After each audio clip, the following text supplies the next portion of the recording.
he even talked about how the numbers at certain position groups, like we're talking about the quarterback room and the fact that we have two true freshmen and, Heinrich Harburg and, a lot of inexperience there, but didn't sound like Rhule was too terribly concerned with the numbers there either in terms of that, because he said, last year we had six guys and, we saw how that happened.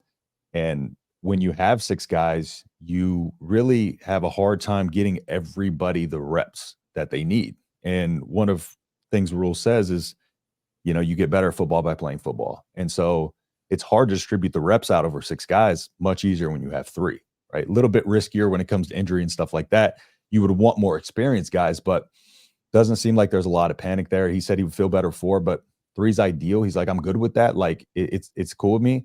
3 or 4 is ideal. And but he said they don't really plan on taking another, rocking with the guys we got. There's opportunities that could arise for, extenuating circumstances down the road. But one of the other things that he touched on in terms of when he was talking about the numbers and recruiting, we're kind of talking about when Rhule was getting recruited here with McCord, and it was the McCord coming in here for a year, the Rhule being the freshman, we're going to get them both. But Rhule was talking about, like, I don't like to necessarily get guys unless they're going to be here multiple years. The McCord stuff fell through. May have hinted at that a little bit in his press conference, just but the fact that he was like, he doesn't know how they can win with a one-year guy. He doesn't know how they can win a championship with a one-year guy. He's still about the foundation and building, and he doesn't know how you can build off of a one-year guy. And so he's for the future reference for Husker fans, it's probably not going to be an instance where he takes a one-year guy, but he said unless they absolutely have to. So if we're in a situation later in the spring where there's an extenuating circumstance where a QB is able to, be brought over or whatever, may happen, but I don't think you should expect to see it. Rhule is probably going to be locked and loaded as the day one starter. So this is what they got. I'm sifting through national championship quarterbacks as you stated that, and I'm getting all the way back to Cam Newton before I can come up with a guy that just showed up for a season, won a national championship, and took off. But since then, it's been all at least 2-year starters, if not 3 or 4 years for everybody else. Yep.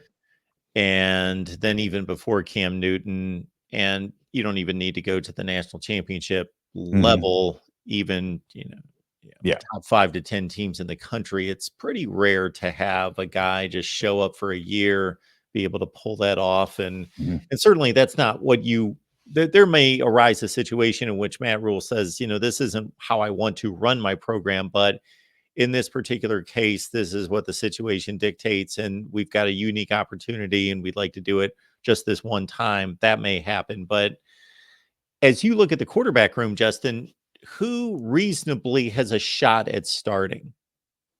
Dylan Rhule. I'm completely honest. Kalen, you think he's going to start regardless? 100%.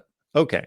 Yeah. All right. Without a doubt. I know Kalen's super talented, right? But when you have a guy like a Rhule coming in here, and as talented as he is and as talented as Kalen is, there's a reason why Rhule is, rated the way he is. And they're all going to have the same with the way that the coaching staff and everybody talks. It's a reset when you get in this building. He talked about it here. He doesn't care about what you did before. Nobody cares.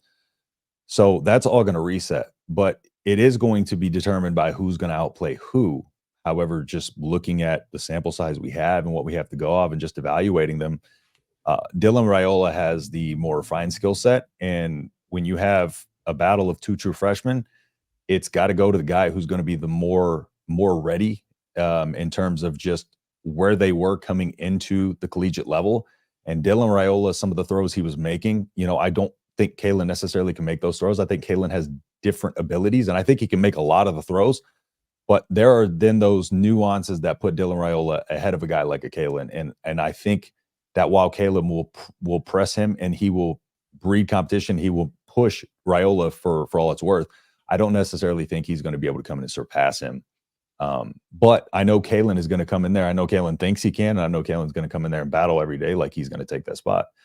And outside of that, Harburg, there's just for Harburg, it's just there's not enough quarterback ability there, and there's not enough time to teach him how to play the quarterback position for him to take valuable experience from your Kalens and your Rhules. So it's definitely not going to be him.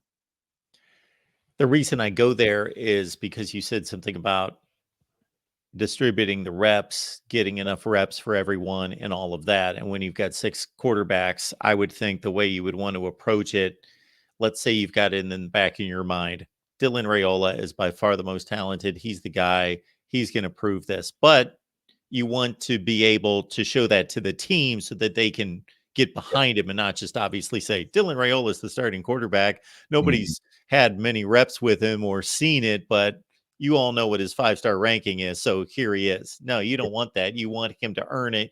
You want the team to see that. And you want to build a culture where you go out there and earn it on the field. Yep.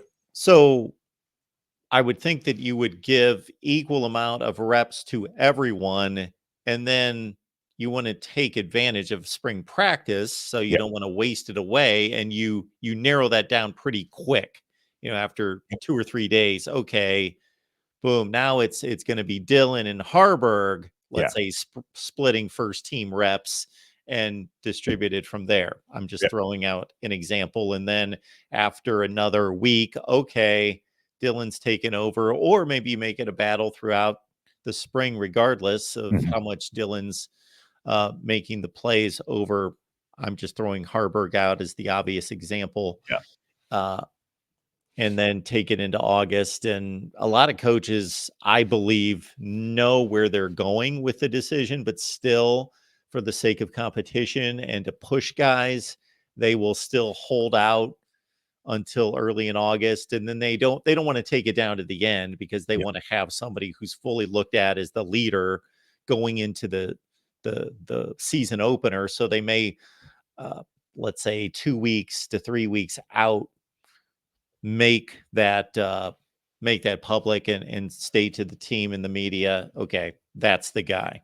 Yep. Yeah, exactly. Because they're, naturally and we'll get into, Glenn Thomas and the staff in a little bit and how they manage the quarterbacks. But, when you have 2 guys coming to the building that are the same classification, they're both freshmen, and you have this short window to develop them into a starting college freshman quarterback, it's just, you can split, like you said, we're going to split the reps evenly and stuff like that. But in the building, the thought is, and the expectation is that, Rhule is coming in with the more advanced skill set. Therefore it's his to lose. And so, and like I said, we'll get into Glenn Thomas's philosophy on that here a little bit, because he did go into that. He touched on that for a second. I wonder if Matt Rhule secretly would like to have somebody else in play with some level of success. Not saying that Harburg didn't do a few things last year, but who maybe could push Rhule a little bit harder. Somebody who's had some success at the Power 5 level. And of course, you're only one play away, of course, from a second team quarterback needing to be in there and wanting to have somebody who's proven it. Just a thought. Yeah, exactly. Because experience wise, it's you get one guy go down, because there was a point last year where all 3, Purdy, Sims, and Harburg were hurt or were banged up. And if you're in a situation like that this year, then you're in panic mode, because we only have 3 on the roster as it sits. So, Harburg's the only guy has any experience playing quarterback in college. So you don't really feel good about it in that sense. Kind of like you said, it's the fact that it's 2 true freshmen. There aren't a bunch of upperclassmen to kind of come in and push these guys. But I almost wonder if maybe in a way that, it plays to a little bit of advantage for what Matt Rhule wants to build upon here, just because, like he talked about, building the foundation, having guys that are going to be here and be here for not just a year, but beyond that. I think Matt Rhule kind of looks at this quarterback room and he's kind of licking his chops. I think we might have lost Mark here for a second. I guess he didn't like what I was talking about. But anyways, yeah, what I was saying. So, you know, where he can go into, oh, he's back. There you are. My bad. No, you're fine. I thought you just got bored. Yeah, I No, didn't warn you. I just check out. no, but what I was saying is I think he's licking his chops looking at this quarterback room, just thinking of what they can become and what they can do with this in the coming years. I don't think he's worried. Yeah, so what he's got with Dylan Rhule is, man, as long as he stays healthy and as long as he fulfills his potential, not even to the nth degree. I'm not going to go crazy and say he's going to be first team All-American. He's certainly capable of that. Yeah. Let's say he's one of the best quarterbacks in the Big Ten for 3 years.